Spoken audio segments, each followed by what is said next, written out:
Hello friends, आज के video में आप सभी का स्वागत है। आज हम बात करेंगे काव्य साहित्य से जुड़े कुछ महत्वपूर्ण प्रश्नों के बारे में। तो सबसे पहले हम जानेंगे कि काव्य किसे कहते हैं। ठीक है, काव्य वह छंदोबद्ध एवं लयात्मक साहित्यिक रचना है जो श्रोता और वक्ता अर्थात सुनने और बोलने वाले के मन में भावात्मक आनंद का सृजन करती है। काव्य कहलाती है या फिर काव्य कहलाता है। ठीक है, काव्य के दो पक्ष होते हैं, भाव पक्ष और कला पक्ष। और काव्य के दो भेद किए जा सकते हैं। ठीक है, पहला श्रव्य काव्य, दूसरा दृश्य काव्य। श्रव्य काव्य का अर्थ है सुनने वाला और दृश्य काव्य का अर्थ है देखने वाला। ठीक है, श्रव्य काव्य में रसानुभूति पढ़कर या सुनकर होती है। ठीक है, जो हम सुनकर या फिर पढ़कर अनुभव करते हैं उसे हम श्रव्य काव्य कहते हैं। ठीक है, दृश्य काव्य दृश्यों के माध्यम से रसानुभूति होती है, अभिनय एवं दृश्यों द्वारा करवाई जाती है, उसे हम दृश्य काव्य कहते हैं। ठीक है, और श्रव्य काव्य के भी दो भेद होते हैं, प्रबंध काव्य और मुक्तक काव्य।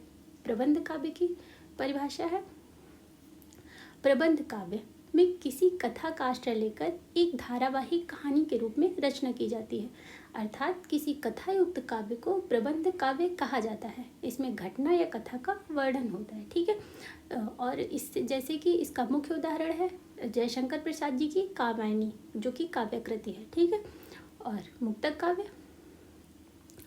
काव्य काव्य का वह रूप है जिसमें पद तो कई हो सकते हैं किंतु प्रत्येक पद स्वतंत्र होता है और उन पदों में परस्पर संबंध होना आवश्यक नहीं होता है। शब्द पद स्वयं में पूर्ण होते हैं, जैसे कि महाकवि बिहारी जी की बिहारी सतसई, और ये बिहारी जी की एकमात्र रचना है। ठीक है, बिहारी सतसई।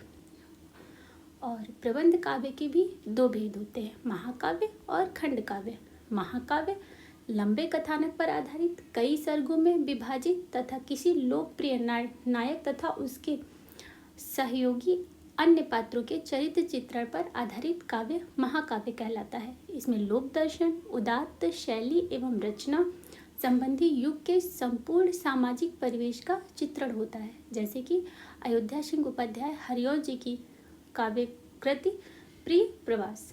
ठीक है, और खंड काव्य जब किसी लोक नायक के जीवन के किसी एक अंश या खंड पर आधारित काव्य की रचना की जाती है तो उसे खंड काव्य कहा जाता है। इसकी रचना भी महाकाव्य की शैली पर ही आधारित होती है, जैसे कि इसका मुख्य उदाहरण है राष्ट्रकवि दिनकर जी की, जिनका नाम रामधारी सिंह दिनकर जी था, का खंड काव्य रश्मिरथी।